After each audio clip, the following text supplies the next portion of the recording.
Welcome to NarrativeNook audio tales where enchanted stories come to life. If you enjoy our stories, please subscribe, like and share to support our channel. Enjoy listening. If he decided to make his escape tomorrow, the chances of him succeeding were very high. That makes sense, but why would he want to run? Nicole pondered. If Everett was planning something sinister, it would be helpful for Damien to stick around in San Giotto and keep an eye on the rest of the Riddles. Well, Lulu trailed off, caught off guard by Nicole's question. While she did not have the right words to explain her case, she could not help but feel that Damien's actions were suspicious. Narrowing her eyes, Nicole assured, "Don't worry. If he has got a plan up his sleeve, you can take my word that it will be discovered."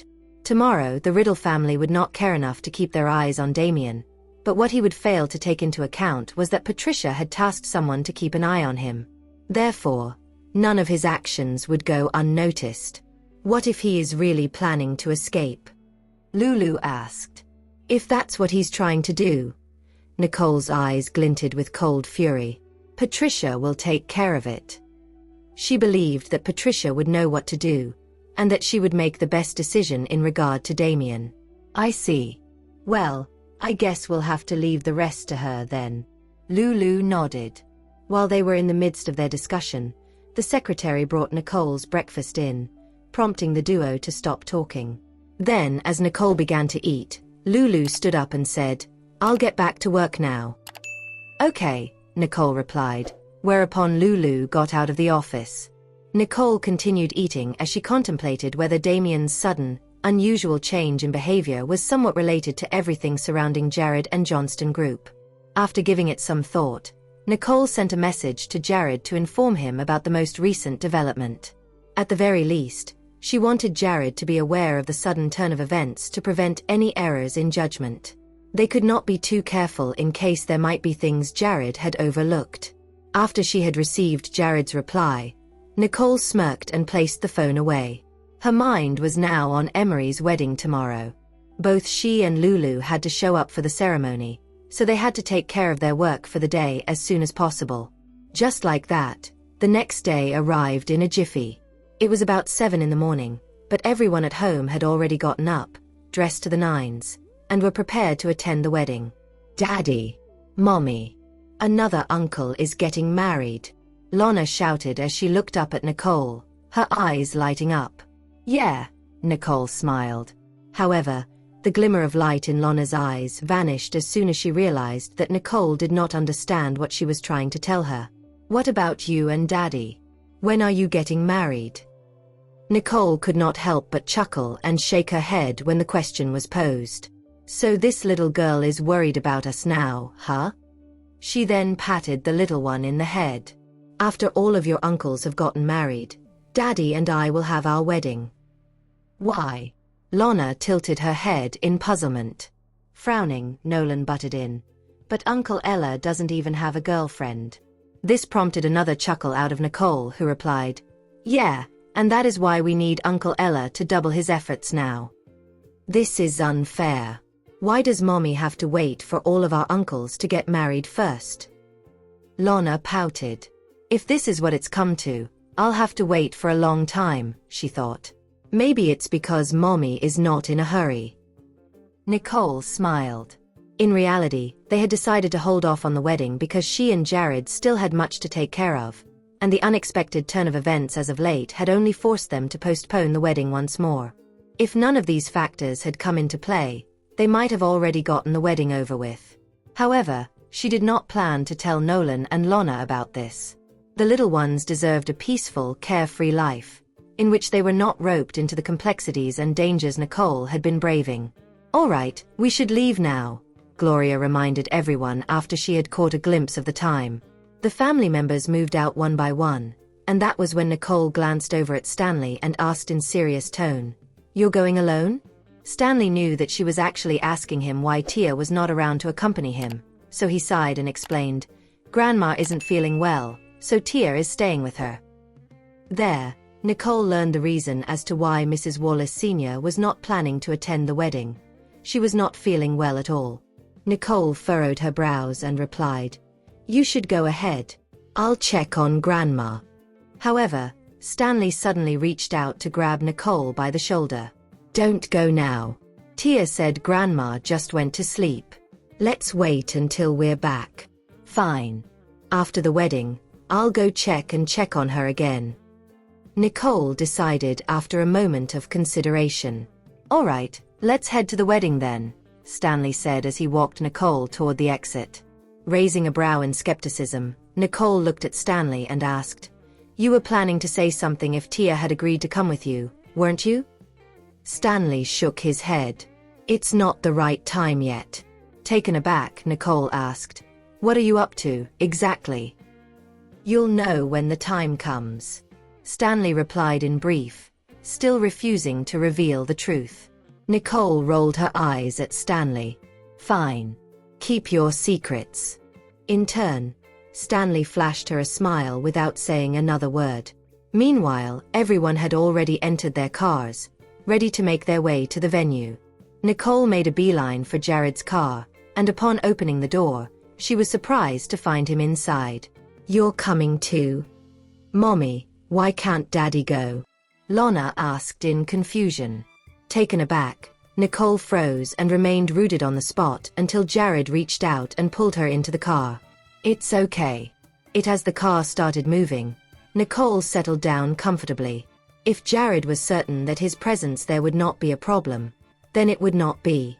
In truth, Emery's wedding was a rather humble one by the standards of a family as affluent as the Riddles. Emma had not organized a ceremony grand enough to capture the attention of the entire city. After all, Emery was the odd one out in that branch of the family. He had followed his own interests and started a gaming company, with little to no involvement with Bay Corp at all. Therefore, there were not many business magnates and tycoons in their list of guests, just some of Emery's business partners. At most, the list was expanded to include a few close friends of the Riddle family, so there was no need for them to worry about the news of Jared's appearance leaking out and torpedoing the ruse that he had meticulously planned out. Nicole believed that everyone would be sensible enough to know what to say and what not to say at this time. The journey was smooth, and in no time, they arrived at the hotel. As everyone began to get out of their cars, Nicole hesitated. What's wrong? Jared asked softly. Frowning, Nicole suggested. Maybe you should cover your face a little. She then grabbed a hat and looked at Jared before shaking her head in disapproval. This one doesn't seem to fit you. After that, she grabbed a pair of shades, mumbling, How about these? However, people might still be able to recognize him even if he donned those shades. His appearance was too distinctive, and he would just stick out like a sore thumb. Jared smiled, placed the hat and shades away, and said, Don't worry. None of these are necessary. Daddy, are you hiding from your enemies? Lana asked out of curiosity. She had been confused ever since Nicole was caught off guard by Jared's appearance in the car. Mommy's so strange. Uncle Emery is getting married, so Daddy obviously has to go. Why were you so surprised, Mommy? Then, she came to understand what the situation was all about. It would be ideal for Daddy to not show up in public. That's why Mommy was worried about him. Amused by Lana's words, Jared carried her out of the car and said, No, let's go inside. Hey! Nicole called out to him as she watched him carrying Lana away. Mrs. Johnston, Max interrupted. Mr. Johnston has already made all the necessary arrangements. No one will leak the news today. As it turned out, he had planned ahead to ensure that there was no chance for anyone to tell others that he was here today. I understand, Nicole sighed. I know this isn't that big of a deal, but I just can't stop myself from worrying. Mommy, what's wrong? Nolan asked, frowning. He was standing there, wondering why Nicole was so anxious and worried about Jared. Snapping out of it, Nicole turned to Nolan and ruffled his hair.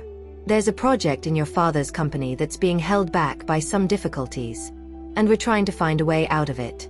My point is, now's not the best time for your dad to make an appearance in public.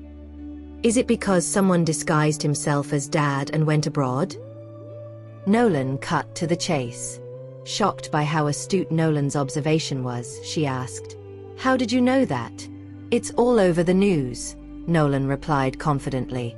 "I can't believe you watched the news," Nicole blurted, thinking that the kids only watched cartoons on television. Confident in his father's decision, Nolan held Nicole's hand and said, "Come on, Mommy. Nothing will happen since Dad has gotten it all covered." Nolan believed that Jared would be capable of handling everything thrown his way, and with that, Nicole pinched his nose and chuckled. All right then. Nicole herself did trust in Jared and his capabilities, but her concern for him still got her worried. After entering the venue, they saw that everyone was already present, waiting for the wedding ceremony to begin. "Nicole, what's going on with Jared?" Lulu whispered to Nicole the moment she saw Jared. Nicole proceeded to pat Lulu's hands in reassurance. "Don't worry, we've got everything covered." "Phew, that's good," Lulu said, easing up. June, having overheard the conversation, tapped Lulu on the shoulder. "Come on, are you questioning what Jared is capable of?" Bewildered, Lulu turned to June, her eyes wide. "How did you know what I was thinking?" Lulu thought Nicole had only told her about the situation, so she was surprised to know that June had learned about it too. Annoyed, June rolled her eyes. "I guessed it the moment I saw Mr. Johnston. I'm sure everyone present knows what's up too. If they don't want to get on his bad side, they'll know what to do." Everyone who was once uncertain of what to make of the situation all would get the picture when Jared showed up. Lulu playfully stuck her tongue out, knowing what June said made sense. Then, June craned her head to look at the entrance where more guests were approaching and asked Nicole, "Why isn't Tia here?" "Grandma's sick," Nicole explained. At that instant, June understood that Tia had stayed home to take care of Mrs. Wallace Sr. As the few were chatting, Ella's voice suddenly blared out, catching their attention. "I'm not late, am I?" Ella asked, looking worn and disheveled after a long journey. June then sized Ella up and said, "Well, you're putting on quite a show." "My mom is very sensitive to details. She'll discover the truth if I take one wrong step," Ella explained in a hushed whisper. "I'll greet them first. Let's dine at the same table later," he said and hurried off. As Ella dashed off into the crowd, June chuckled. "By the looks of it, his arm seems fine. Patricia did say that his recovery is almost complete." "Well, his arm would have recovered by now if he hadn't missed his checkups and taken good care of himself," Nicole sighed, worried about Ella who had been neglecting his own well-being. Lowering her voice again, June posited, "I say, Ella's doing it on purpose." June had called Ella's trick, aware that he had pulled all of that nonsense because Patricia was worried about his injury. Lulu, who begged to disagree, laughed and said, "Well, that's something you're wrong about. Ella wouldn't have the guts to do that, even if he wanted to." Nicole could not help but laugh when she heard what Lulu and June were conversing about, thinking they were both right in their own ways. Patricia was indeed not one who could be easily deceived. If Ella was smart, he would not lie to Patricia. After the joyous and lively wedding ceremony, Dexter and Emma invited everyone to their seats for the lunch session. And that was when Nicole and her friends all gathered at a single table, chatting while enjoying the food that had been served. The room was rife with merry chatter and smiles, to say the least. "Hey, so what happened? Were you caught?" Lulu asked Ella. "No way.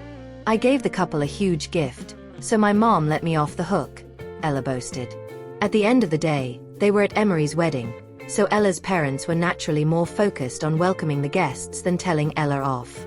Meanwhile, Lulu was casting a glance over at the newlyweds toasting. "Look at how grand and wonderful their wedding is compared to ours." Thinking back to the past, on the day when Lulu and June had a joint marriage ceremony, she found it regrettable that the occasion was marred by an incident that was nothing short of unpleasant. In fact, to say it was unpleasant was an understatement. "Shush. Don't say things like that. We shouldn't ruin this happy day with bad vibes," June rebuked. Although their wedding had been tainted by Rain's attempt on Nolan's life, They hoped no other wedding ceremony would ever suffer a fate remotely similar to theirs. Otherwise, there would be an unwanted association between Riddle family wedding ceremonies and traumas to guests. Nodding, Lulu stated, "Don't worry, as you said, we need to have faith in Jared. There won't be anything unpleasant happening today." After all, Jared had made the necessary arrangements with special consideration for any potential threats to them. No one could ruin the wedding now. June and Lulu could not help but chuckle when they saw how Nicole and Jared were taking care of the kids by tucking paper towels to their collars and feeding them. The scene before them was calming and amusing, giving them the feeling that nothing traumatic was going to happen.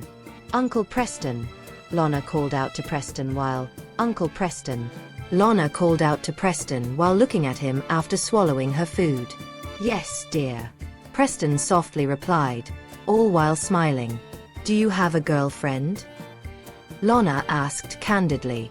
Taken aback, Preston paused for a moment before, I don't know if you have one or not," Lana revealed. Preston was speechless at Lana's answer, and the crowd laughed along, thinking what Lana was getting at made sense.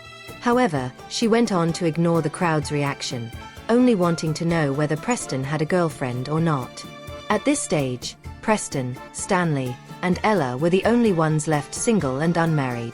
Lana knew that Tia had become Stanley's girlfriend, while Ella was still single, but she had no clue about Preston and the status of his relationship. This made her even more worried about Preston, whose love life was unknown or unheard of. With Ella, there was at least a measure of certainty as to where he was in his love life. Between the answers she had and the answers she did not have, the ones unknown to her were the ones that made her anxious. After hearing Lana's question, Preston hesitantly replied, "Well, not yet. Can you hurry up and find one?" Nolan butted in. Upon hearing that, Preston was at a loss for words. What is going on? Why are my nephew and niece urging me to get married? Aren't parents the ones who are supposed to do that? Why are you guys so concerned about your Uncle Preston's marriage? Ella asked. Without holding back, Nolan replied, "Because we know you, huh?" Ella gaped, his jaw hanging low, unable to find the connection between him being single and their probing of Preston's relationship status. "Nolan? Lana? What are you two up to?" Lulu probed. She knew the two little ones were definitely up to no good, as they had chosen to concern themselves with Ella and Preston's love life out of all things. "Well," Nolan sighed, looking as if his heart was breaking. "Mommy said she will only marry Daddy after all the uncles are married." Nolan and Lana were getting restless, as they could not see any hope in waiting for their uncles to get married. And after everyone had understood what the two little ones were up to, they burst out into gales of laughter. Wide-eyed, Ella instantly leaped to the defense. "Hey, I'm younger than your mom. There's no rush for me. Don't count me in for that one." Ella was indeed single, but he already had a life partner in mind, though he was unsure of when he would succeed in pursuing that certain someone. Still, he felt that the kids had to count him out for this one, as he did not want to get in the way of Nicole's lifelong union, which she deserved. Nolan and Lana nodded their heads in understanding. "You're right. Hey, Mommy. Uncle Ella is younger than you. He doesn't count." Just like that, the kids had solved another problem, bringing another obstacle to their mother's future marriage out of the way. The kids then looked at Preston in unison, making the latter shiver in fear. He said, "Whoa. There's still Stanley. Stanley doesn't have a girlfriend yet." Preston had no choice but to divert their attention, as he could not handle the pressure of being scrutinized by everyone at the table. "Uncle Stanley." The two began, about to say something when they decided against it. "We don't have to worry about Uncle Stanley. His turn is up. Uncle Preston, please do us a favor and make good use of your time." The look on Nolan and Lana's faces somehow conveyed the message that they were leaving the happiness of their parents in his hands, making him even more overwhelmed than he already was. "Why am I even given such a massive responsibility? What does Nicole's marriage have to do with me?" The more Preston thought about it, the more intense his headache became. He was helpless, feeling that he could not explain how messed up the situation was to them. Seeing how scrunched up and aggrieved Preston's face was, Nicole smirked. "It's time you get yourself a girlfriend." "It's easier said than done," Preston argued, shrugging his shoulders. He could not simply pick anyone at random and go with it. Although he was not a picky one when it came to his choice of a life partner, he still wanted to find someone who would get along well with him. The main difficulty was in finding someone he was compatible with. A progressive approach was necessary for a relationship to flourish, and a successful relationship would only come naturally without any interference or coercion from outside forces. However, the elephant in the room remained. He had never found a person he was interested in, let alone get along with. It's indeed difficult, but you can start by getting out there and making an effort. If you don't initiate anything, you're never going to reach the end of the line, Nicole said meaningfully. Nicole had no intention of urging anyone into getting married. However, it would not hurt anyone if Preston could find love along the way. Preston paused at Nicole's words, whereupon he arrived at an understanding and nodded in agreement. "I will." Preston was aware that Nicole was not trying to pressure him, so the only reason as to why the kids were so concerned about his love life was that she had given them an excuse for why she had not married Jared yet. In truth, his relationship status would not influence when they would hold the ceremony. Nicole and Jared had been putting the wedding ceremony at the back burner because the time was not right. As such, it would be reasonable to assume that they would get married when the right time came. Nicole then glanced over at Jared. She was still uncertain as to why Jared had decided to show up despite having announced his departure publicly. It seemed, however, that everyone else shared an unspoken understanding of the situation. In fact, the crowd had been wondering if their decision on when to hold their wedding was related to something they were not privy to. All they had was a certainty that the couple would proceed with their long-awaited ceremony after their concerns, whatever they might be, had been put to rest. Then, Jared looked back at Nicole without saying a word. "Daddy, why aren't you eating?" Lorna said, giving Jared a shrimp to munch on. Jared retracted his gaze and patted Lorna's head gently. He then ate the shrimp she gave him. Preston was fixated on the scene, feeling that the moment was one of exceptional beauty. He began to wonder if his future would be the same the day he fathered a daughter of his own. And upon becoming cognizant of what he was thinking about, Preston widened his eyes and smiled. Alas, he figured that his future would not be undesirable if that was what it would come to. He even found himself anticipating such a day. After the ceremony and lunch party was over, everyone congratulated the newlywed couple as well as Dexter and Emma before leaving. Back home now, Nicole strolled off into the courtyard to pay Mrs. Wallace Sr. a visit. "Ah, here comes my Nicole," Mrs. Wallace Sr. smiled, welcoming Nicole. "Hey, Grandma, are you feeling better now?" Nicole asked, approaching her grandmother's bedside. With a smile plastered on her face, Mrs. Wallace Sr. answered, "I'm fine. Don't worry about me." Seeing that Mrs. Wallace Sr. was trying to sit up, Nicole carefully helped her out. "Slow down, Grandma. Easy now." Then, once Mrs. Wallace Sr. was seated upright, Nicole handed her a glass of water. "Here, have some water." Mrs. Wallace Sr. sipped a few mouthfuls from the glass before putting it down. "I see you're all done with your work." "Don't worry, Grandma. Everything went smoothly, and everyone's back at home now," Nicole reassured with a smile. "That's good," Mrs. Wallace Sr. said, holding Nicole's hand. It's a pity that Tia didn't get to attend the wedding because of me." Shaking her head, Nicole consoled. No, it's fine. Everyone understood what you were going through. You're fine now, and that's all that matters." "Hi, Nicole," Tia greeted as she entered the room. "Grandma told me she's feeling better after her nap. You don't have to worry about her."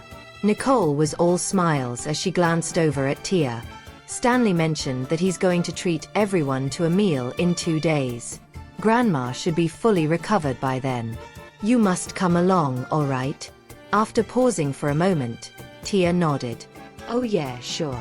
Catching the look of surprise on Tia's face, Nicole figured that Tia had no idea what Stanley was up to. She then raised her brows in curiosity, surprised that Stanley had yet to inform Tia. You youngsters shouldn't be paying too much attention to me. I'll be fine, Mrs. Wallace Sr. advised before turning to Tia. You should go out and have fun with your friends in your free time. Someone else will take care of me when you're not here. But I want to take care of you, Tia said, inching closer to Mrs. Wallace Sr. You're still ill. I get worried sick whenever you're in someone else's hands.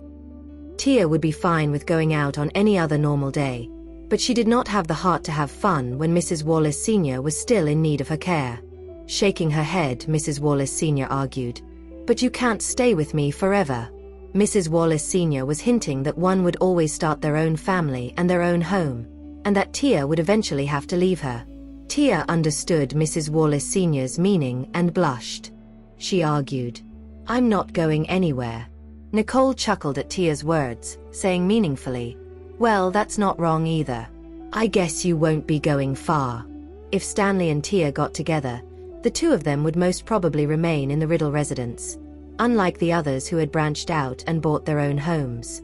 Therefore, Tia could still stick around to take care of Mrs. Wallace Sr., while Stanley would not need to part ways with Daniel and Gloria. The house would remain as lively as ever, and their parents would not feel as lonely as they had feared. "Oh gosh, Nicole!" Tia gasped in shock, her face flushing. Chuckling, Nicole took it as a cue to stop embarrassing Tia. She then held her grandmother's hand and chatted away until she spotted Stanley, who had just entered. That was when she figured he was here to find Tia. "Is Grandma feeling better?" Stanley asked in concern the instant he saw Mrs. Wallace Sr. "I'm fine," Mrs. Wallace Sr. answered, smiling. "You must be here for Tia." Mrs. Wallace Sr. then directed him to Tia. "Go on ahead. I'm fine over here." Then, Nicole chimed in. "Yeah, I'll take care of her." "Well, I'll be bringing her out for a moment then," Stanley gratefully replied before leading Tia out of the room. Seeing this, Mrs. Wallace Sr. smiled. "It seems that I no longer have to worry about Tia." "That's right," Nicole said, holding her hand. "Tia and I are all grown up now. You don't have to worry about us anymore. You can focus on enjoying life and taking care of yourself now." The both of them then went on to reminisce about the memories they once shared.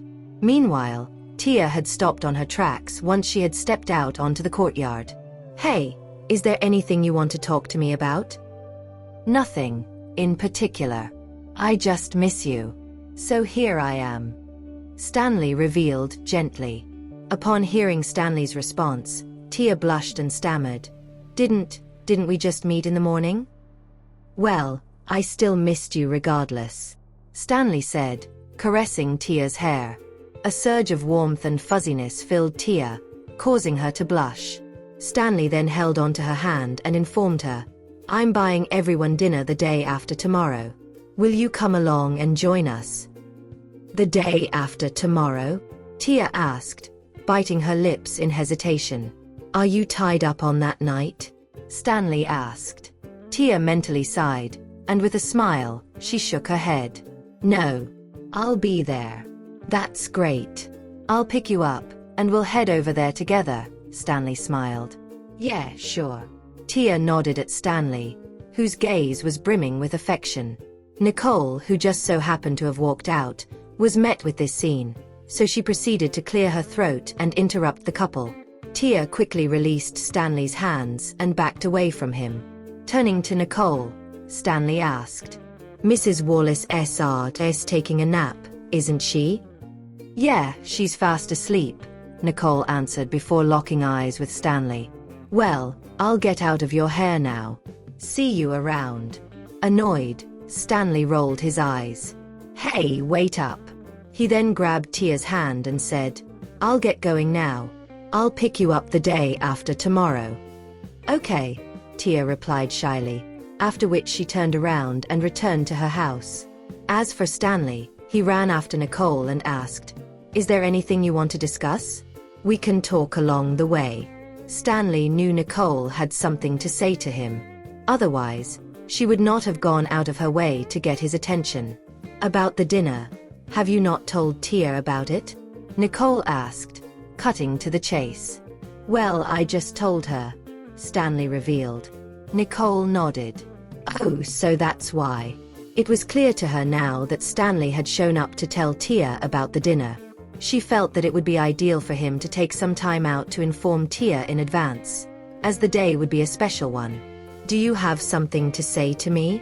Stanley asked, still staring at Nicole. Nicole smirked.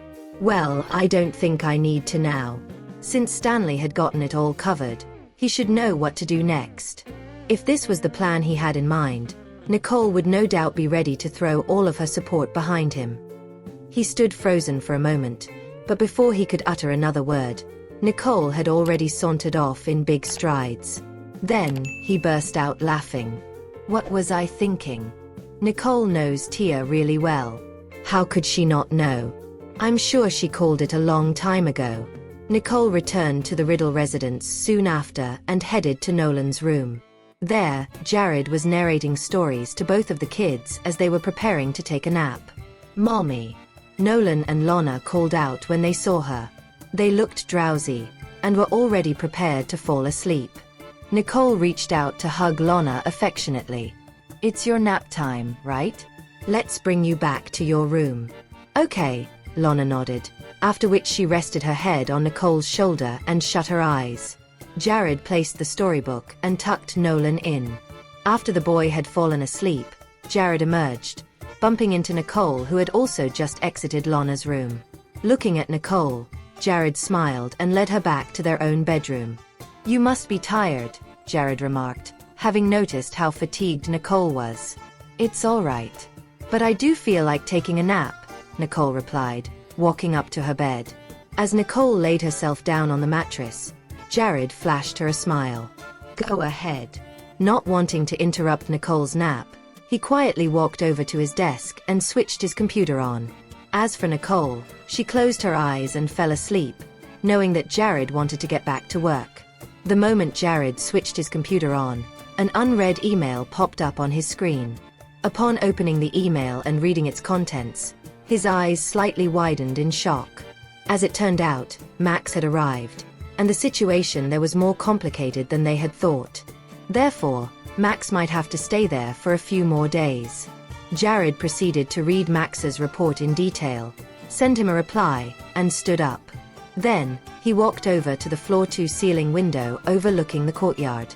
The sun outside was dazzling and hot, contrasting Jared's aura, which was frosty and dark. While the situation abroad appeared peaceful and assuming on the surface, there were undercurrents which they were not prepared to face. These cases might very well be closely related to whatever was happening at San Giotto. After contemplating for a moment, Jared decided to give Zane a call. I'll handle things here in San Giotto. Get your men to coordinate with Max. Jared requested. Great minds think alike. Zane agreed. He was aware that now was not the time for either of them to make a public appearance in San Giotto, so it was best for them to steer clear of the events happening back home. How's it going with Everett? Jared asked. We're still in the midst of checking on him. According to our latest findings, he seemed to have come to an agreement with those at Eastern Falcon. Zane paused. Then he added, however, those at Eastern Falcon don't seem to trust him, so they're contacting Lawrence in secret too. All right then. You should show them something they would like to see, Jared said, his eyes frosty and dark. Are you saying that we should? Zane hesitated. That's fine by me. After all, we can't just sit back and watch. Understanding Jared's intention, Zane concurred and ended the call. While hanging up, Jared's gaze landed on the scenery outside the window. Jared thought, Lawrence, Everett, and the members of Eastern Falcon. These few entities who never had dealings with one another now seem to be working closely. Let's see what they are plotting. Time passed by quickly, and another day passed in a jiffy. Everyone had been busy with their respective obligations. But on the bright side, today was also the day Stanley had promised to treat everyone to dinner. Early in the morning, Nicole arrived in her office as usual with Lulu following her from behind. These are the files. Nicole grabbed the files and handed another to Lulu in exchange. This one has been sorted. You may have it. All right, Lulu said, and took the file. By the way, Patricia called me this morning. It was true. Damien wanted to leave San Giotto. However, she had managed to intercept him before he could. Nicole raised her eyebrows, asking, "Do we have a clue where he was supposed to be heading?" "The only confirmation we have at the moment is that he was planning to flee the country," Lulu said. "We still have no idea where he was supposed to be going. Patricia told me Damien was clearly heading to the airport, but they could not find his boarding details anywhere. They had checked every flight from every airline yesterday, but none of them had Damien's boarding information. So..." Nicole trailed off, her eyes widening. "You mean there's a possibility that he was taking a private, chartered flight?" Lulu bit her lips, her eyes wandering in contemplation. "If you put it like that, there is a possibility he was doing just that." However, Patricia could not find any evidence, and they were not able to get an answer from Damien either. What are we going to do? If they could not determine where Damien was planning to go, they would have to keep him seized, which was an option they would rather not explore. Where are the people who were in contact with Damien? Nicole asked. Patricia is on the case, but we have not received any updates, Lulu answered. We'll just have to wait then, Nicole said. Lulu nodded and looked at Nicole before changing the subject. Have you prepared the gifts, Nicole? Knowing exactly what Lulu was talking about, she nodded. Yep. Mr. Johnston's not coming tonight, right? Lulu probed. Why the question? Do you have something to say? Nicole asked, looking Lulu right in the eye. In response, Lulu shook her head in denial. Oh, it's nothing. I was going to say that Spencer is coming to pick me up. If Mr. Johnston is not coming, we should go together. Oh, so that's why. Well, he isn't coming. He has to pick the kids up. We can carpool to the restaurant together after work. Nicole said. All right then, I'll come get you after work. Lulu informed and walked off with her files in hand. After about 7 hours, the time to clock out finally arrived, and that was when Lulu came over to get Nicole. The both of them then left Riddle Corporation in Spencer's car. Along the journey to the restaurant, Lulu and Nicole were playing a guessing game on why Stanley had asked everyone out for dinner. His actions had done nothing but raise their suspicions, so they figured that this was no casual dinner party in any way. Upon arriving at the restaurant, they saw June and Samuel, who had also just arrived. Naturally, the quintet gathered around and chuckled. Well, I see Stanley has finally come to his senses. Nicole, a familiar male voice called out to Nicole as they were gossiping away, prompting the group to turn around. Sighting Martin with Cindy beside him, they asked, Stanley invited you guys too? Not entirely true, Martin revealed and sighed. Initially, I was the only one he had invited. Martin was implying that Stanley had not invited Cindy to the dinner, as it was likely that he did not know her. Thus, it was obvious that Cindy had taken the liberty to show up on her own accord. Cindy, on the other hand, did not seem to feel as awkward about the situation. Instead, she was grinning from ear to ear. I was done with work when I found out that he was going to some kind of event. I was bored, so I decided to tag along. Do you mind adding another person to the list of guests? If I say I do, will you leave? Lulu teased. Knowing full well that Lulu was kidding, Cindy shook her head. No way. Everyone burst out laughing to the exclusion of Martin, who did not seem to find this funny at all. In fact, her presence was a headache for him. Come on.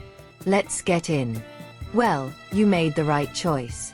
Today's a special day, Lulu said, ushering Cindy into the establishment. A curious Cindy went on to ask, What's the occasion? You'll find out once you get in, Lulu said, leaving an element of suspense for Cindy to grapple with. Not minding the fact that Lulu had chosen to keep her in the dark, she followed them in. The others followed suit, with Nicole ending up at the back of the line, walking side by side with Martin. I didn't expect to see you here. Nicole smiled. She was rather surprised that Stanley had chosen to invite Martin over. Looking away, Martin replied, "Perhaps Stanley wanted to offer us all some closure." "You knew about it?" Nicole blurted, taken aback by the fact that he was privy to such information. "I can't say I know everything about it, but I had a hunch," Martin admitted. He was well aware of Stanley's feelings for Tia, but the misunderstanding involving him and Tia was a recent discovery to him. Nicole chuckled, finally understanding what he was on about. "So, what about you? Don't tell me you're going to remain single forever." "If I could, I should hope so. Unfortunately." Martin sighed. "Unfortunately, that's just not impossible. My family has been urging me into getting married for the past few days. I have a feeling they have been driven into a frenzy because of the amount of weddings they've been attending as of late." Getting what Martin was trying to convey, Nicole laughed. "If that's the case, you must really consider it. There's a huge possibility that another wedding is coming your way." Martin turned to look in the restaurant's general direction and sighed. "Yeah, that seems about right." Unable to help herself, she burst out laughing at how defeated Martin seemed to be. "What about you?" he asked as he glanced over at her. "Well, what about me?" Nicole asked in shock, not understanding where Martin was going with the question. "When is your wedding celebration going to be held? If I still don't have a girlfriend by then, I think I'll be forced to marry someone at random," Martin explained. "If that's the case, I should consider moving my wedding forward," she teased. Martin chuckled. "Come on. There's no need to rush this." The duo then shared a fresh gale of laughter as they entered the restaurant. Upon entry, they realized that Stanley had reserved the entire restaurant for this very occasion, with the place spruced up and decorated in such a way that the entire venue oozed romance and coziness. Most of the guests had also arrived by now. Ella and Patricia went on to approach her when they saw her walking in. "Nicole," Ella greeted, glancing behind her. "Is my brother-in-law not coming?" "He's not coming," Nicole answered, and turned to Patricia as if to ask her if she had gotten any updates on Jared's situation. Patricia shook her head in response, indicating that they were still unable to obtain any information about the matter. Reaching an understanding that they had to wait a little longer, Nicole nodded and refrained from pressing any further. "Oh no. Am I late?" Preston asked, diverting everyone's attention to the entrance. "If we compare you to Stanley and Tia, then no. You're not late," Samuel teased, implying that Preston was indeed the last to arrive save for the couple who were supposed to take center stage. Understanding Samuel's joke, Preston shrugged his shoulders. "I'm not late if they're not here yet, I suppose. Are you talking about us?" Stanley's voice blared out as he brought Tia in.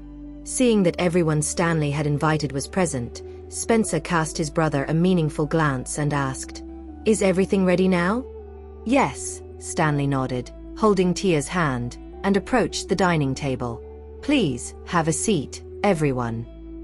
The rectangular dining table, resembling those found in the houses of ancient European nobility, had specifically been arranged and positioned right at the center of the restaurant.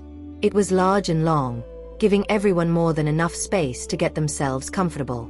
Stanley remained standing even after everyone had been seated. Instead, he ranged his gaze over the crowd and announced, "Hi guys, I've gathered you all here today for a meal because it's Tia's birthday today. With that said, I want everyone to have fun and celebrate this very special occasion." Tia looked at Stanley in shock and asked, "You knew about my birthday?" And just like that, Stanley had revealed his reason for calling everyone out here today. He wanted to celebrate Tia's birthday. Initially, she had even thought that Stanley had forgotten about the fact. "How could I forget such an important day?"